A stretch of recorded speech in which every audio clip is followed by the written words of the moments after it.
and he's also the curator for the event. And I want to thank you, Kenny, because when I agreed to have a show here, what I didn't know was that I wasn't just going to have an exhibition. I was actually going to become a part of the City Arts Salon's ever-growing community and make some friends along the way. It was a package deal, and I have to say, I'm super grateful to Kenny and to his wife, Gabriella, for that. Well, I think as you can see, the main protagonist in my paintings is line. And a lot of people are really surprised when they find out that I was actually a figurative painter, probably for more years than I've been an abstract painter. And my transition from figurative painting to abstract painting was helped along the way with a surprising source, some fish that I knew, okay? And the next thing that usually surprises people is that my paintings aren't made of a bunch of different colored lines. They're actually made of one line that changes color hundreds of times. Sometimes they seamlessly connect back to themselves, and other times they can run off of the page. So today I'm going to tell you that story. I'm going to tell you the big fish story, and then I'll talk a little bit about the process of how I make them and how I get them to change color. And then from there we'll talk about the catalysts for some of the paintings. Okay. So, as I said, fish helped me along the way. Back in 2010, I was painting a lot of fish and also a lot of self-portraits with fish because I was enrolled at the Pennsylvania Academy at that time. Now, this presented some problems because no animals are allowed in the studios there. Not dead, not alive. You cannot bring animals in. So every week, I would go to the fish store, buy a whole fish, and then I brought it home. I would hold it in one hand in front of the mirror, and then with my paintbrush, I would look and paint, and then look and paint and repeat. And I wanted to get my money's worth out of the fish. So after each painting session, I wrapped the fish up and I would keep it in the refrigerator, sometimes 3 to 5 days. It was working out great for me, but my family began to complain. They said, "Mom, the fish stinks. This is just weird. You've got to stop doing this." So I decided to meet them halfway. I bought an aquarium. And I was going to start painting live fish. And I made a couple of live fish paintings, but I soon became much more interested in the way those fish were moving within the very specific space of the aquarium than I was in the fish themselves. And I began to track them with line on little pieces of paper. And this sort of coalesced with a growing wish to try abstraction. Pretty soon, I probably had at least 200 little pieces of paper with these fish recordings on them. I thought, well, why don't I try to make some little oil paintings with these lines? And I did. And when I got to about 50, I finally decided to jump off, and I made a couple of large-scale abstract paintings that incorporated the line. And those were the pieces that I showed for my final thesis exhibition at PAFA when I graduated in 2011. Those paintings actually did not look anything like what you see here today, though. I continued to make the line paintings for about 6 months after I graduated. But for me, being a new abstract painter, that was like being a kid in a candy store. And I wanted to experiment, I wanted to invent, I wanted to try every type of abstract painting that I could think of. And that is exactly what I did for about 6.5 years. In 2017, I decided that I wanted to get more serious about being a painter, whatever that means. I wasn't sure at the time. So I consulted with my artist friends and some gallerists, and I will never forget what one person said to me. They said, "Paula, you are an art dealer's nightmare. You're all over the place. You need to settle down, pick one thing, and do that for at least 6 months." And that was 2017. That's when I returned to the lines. But this time, I wanted to infuse them with my memories of scuba diving. Specifically, memories of scuba diving at night or at very deep, dark depths. Because that's when you can best see the bioluminescent light. It's very colorful and it emanates from within the marine organisms and the coral. Okay? At that point, I holed up in my studio for 23 straight hours. I got out my paints and a canvas.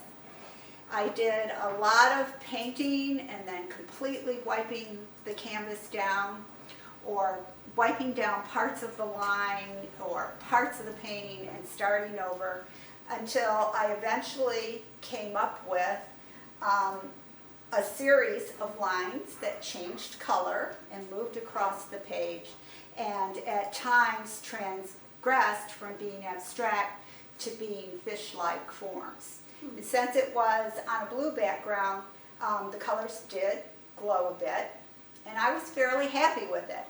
At that point, I was exhausted. I went home, rested. I came back, but I knew I was going to explore this further. Then I was in my studio, and I began to reflect on President Obama's speech the day after the 2000 election, and some comments that he made about progress. This is what he said: "Progress is not linear. Sometimes we move forward, sometimes we move backwards, and sometimes we end up right where we started." And a little light went on in my head, and I thought, what if my paintings could be like progress? What if I could make a line that changes color, moves forward, moves backward, and connects back to itself? And so I did. And I made some more paintings like that, and then the Crane invited me to have a solo show in their tenant gallery. We hung the paintings, and we named the exhibition Progression. So that was sort of the beginning. Well, that's one of the things that has changed since those very first blue paintings, because I increasingly wanted the color of the line to become more deeper, more luminescent. And initially, when I laid the colors on to the surface, I would pick one color and then I would transition it by sort of blending it. So it would look like one long stroke across the canvas. But then one day I thought, well, what if instead of doing this on the canvas, I did it on the palette? And that's when I began to spend roughly a half a day before I started working on my paintings, just mixing paint. And I would mix 80 to 100 very closely blended hues right on the palette. And I hope you can see what that looks like.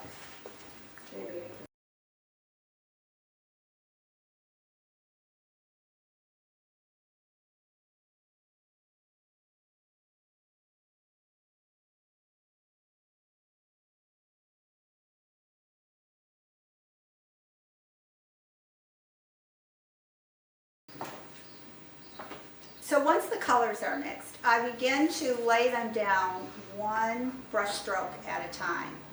And at that point, I begin to always, I had to be very vigilant and watch where both the line and the color are going, because I wanted to make sure that all of the adjacent and intersecting lines are of different colors, that the colors juxtapose. And I think that that really is what gives the paintings their pop. And on top of that, I'm always trying to make sure that the lines weave over and under and over and under each other. And then there's the issue of sometimes of trying to get them to connect back together seamlessly. By the time I'm finished, usually I can't even figure out where it started and where it ended. So it's almost like a puzzle. Well, it's interesting that you say it's almost like a puzzle, Gabby, because I actually consider my paintings to be interactive. And once a person realizes that these aren't multiple lines, a lot of times I see their heads and their necks going like this as they follow the line. And the paintings become, for some people, akin to a game or a puzzle, and for others, a source of contemplation. Yeah. It's a kinetic experience. Right. Yeah. And that's what I want. That's for people who want to look more closely. I want them to have a deeper interactive experience. But it's also okay with me if they just walk by and assume it's a bunch of lines. Art history is fascinating, and it gives me so much to think about. One of my more recent art historical references, it's not so historical, not so long ago, came from the Jasper Johns retrospective at the PMA last year. There were 2 of Jasper Johns' catenary paintings in that show. Now, a catenary, to explain it in its most simplest terms, is the curve that results. If you fix a rope or a wire at one end, and then you fix it at the other end, a curve will result. And that's called the catenary curve. And I became a little bit fixated on catenaries after that. This was last year. And one thing I will say is you see them everywhere in real life. You know, the swag of a curtain, a chain necklace hanging on your neck. An arch is a catenary turned upside down. And I didn't really do anything with it for a year, but I thought, you know, for this show, I'm going to do some catenaries and make some small works out of it. I also decided for the catenaries that I would switch from oil to flash and acrylic paint. So they're made a little differently because I use tape to help make the lines and to help make the backgrounds. Now, at first, you know, Jasper's catenaries were really perfect because they were actually hung from a nail, and they followed the laws of physics. And that's what I wanted to do. I wanted to make some perfect catenaries within spaces that made perfect perspectival sense.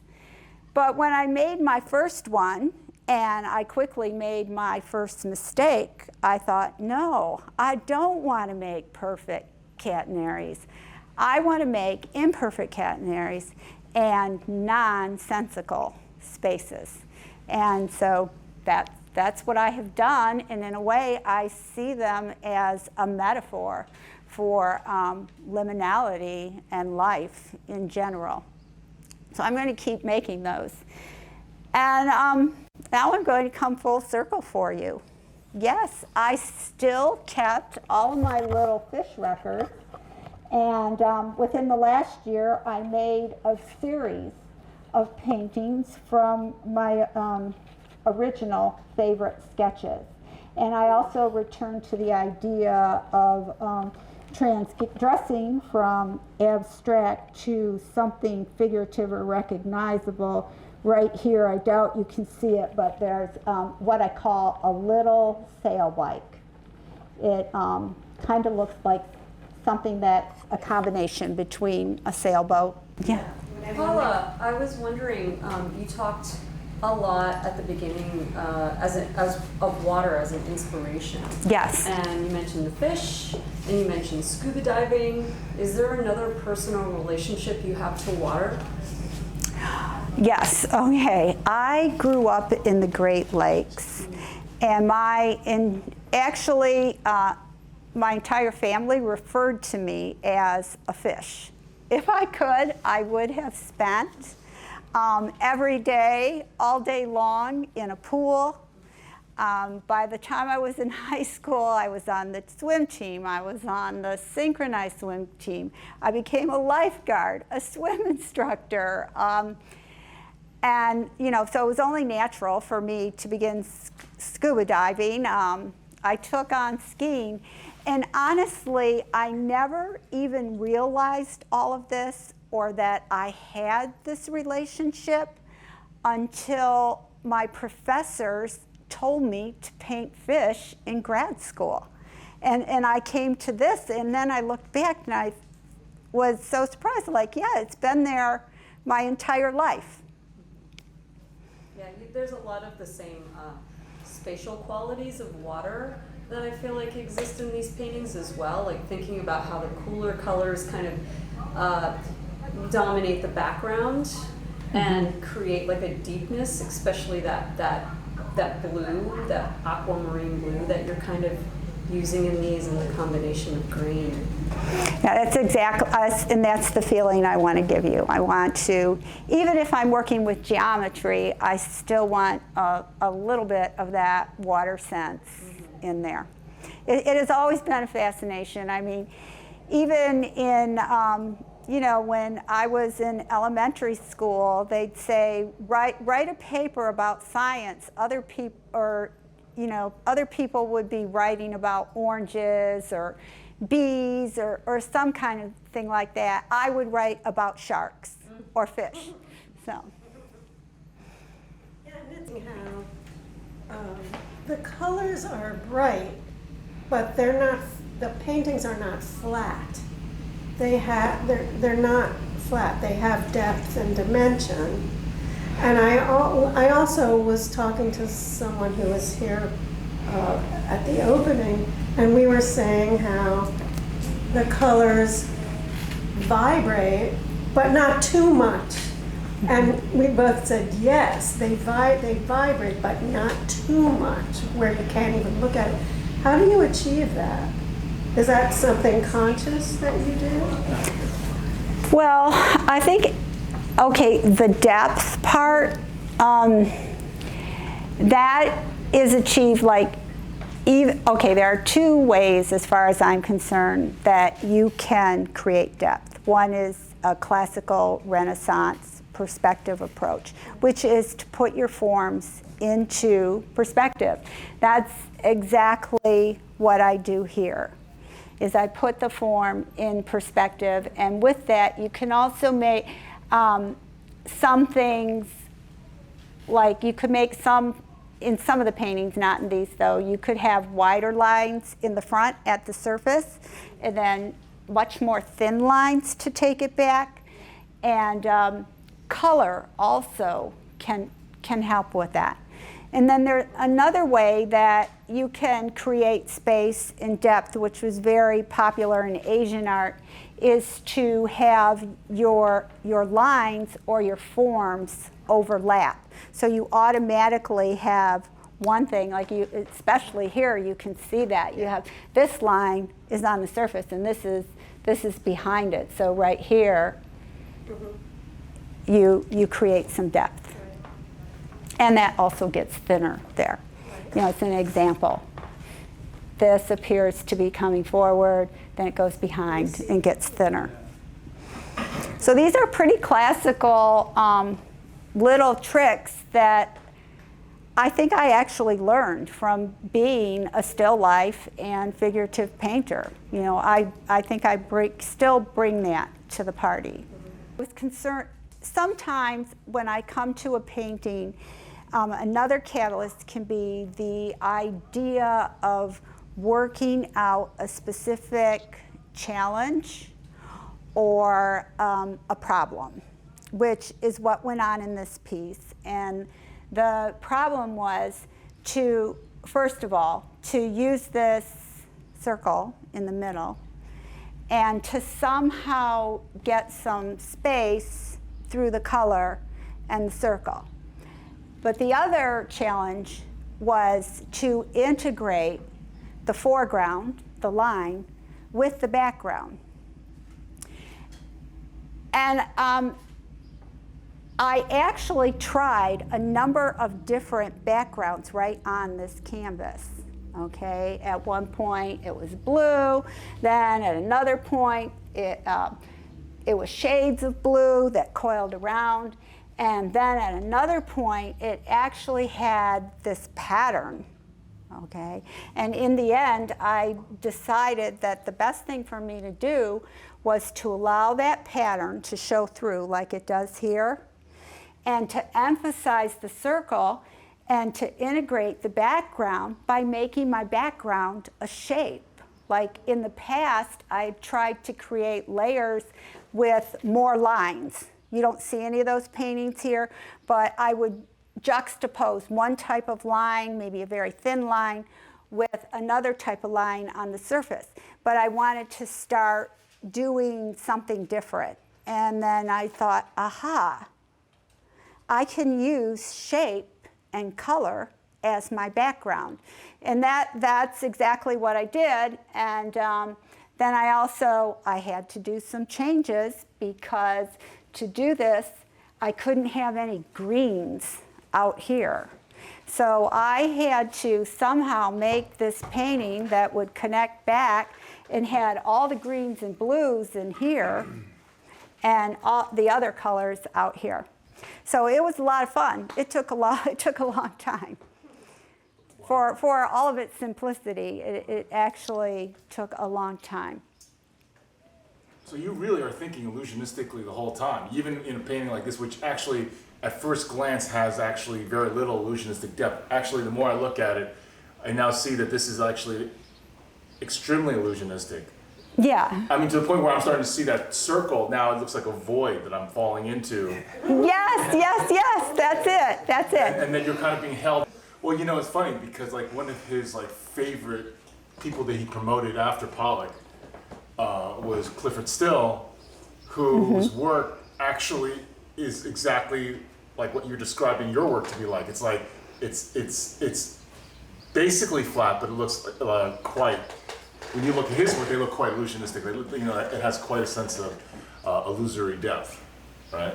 Oh, okay. I have to look at his work again, because I have tended to think of it as flat. But I don't, like Rothko, I don't think of his work as flat. Not at all. And even, you know, like a guy like Rothko, he may deny it, but he's really like, you know, like he's clearly like painting God, you know what I mean? Like, and you're like supposed to be like transcending into this other universe, you know what I mean? Right. That's what he tells you. Yeah, it's supposed to be very spiritual. And I mean, I think the fact that we see a lot of those modernist works as having depth or having space has more to do with how we have recontextualized it and the semantics. It's just like, what is abstract and what is real? Okay, if I painted a flower here, we would say it's realist, right?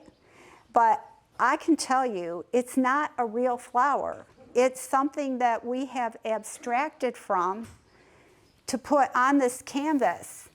This is a real line. You see what I'm saying? So I think it's all semantics and how we actually come to see things.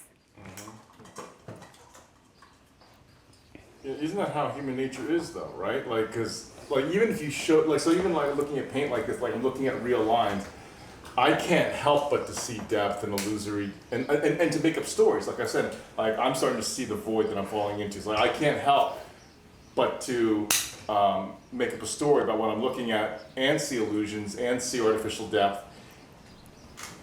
And clearly you're trying to help that along. You're kind of like encouraging that slipperiness in the mind. Right, and I agree with you. That is human nature. Like anything we put on this canvas, even if I don't say anything, someone is going, you know, when you come upon it, if you stand there long enough, you're going to create your own story. You're going to see something. I know I had one painting that I had a viewer just swear that this abstract, particular abstract shape was a shoe.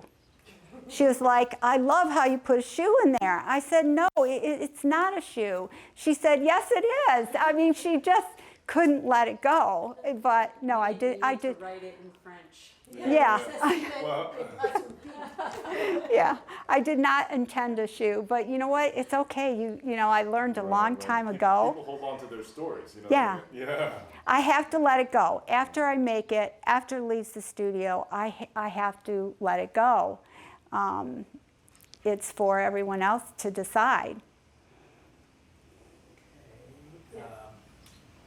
Well, I say we've been here about an hour. Oh, you're kidding. Oh, I hope I didn't bore you. Yeah, so I want to thank everyone who came out to our closing and to Paula's talk. For me, it was very informative, the questions and her answers. And I want to thank her, Paula, for showing her work with us and being such a good sport about this right here. And really appreciate you. And I want to say thank you from the City Arts Salon. And thank you, Teddy, and thank you, everybody who came today.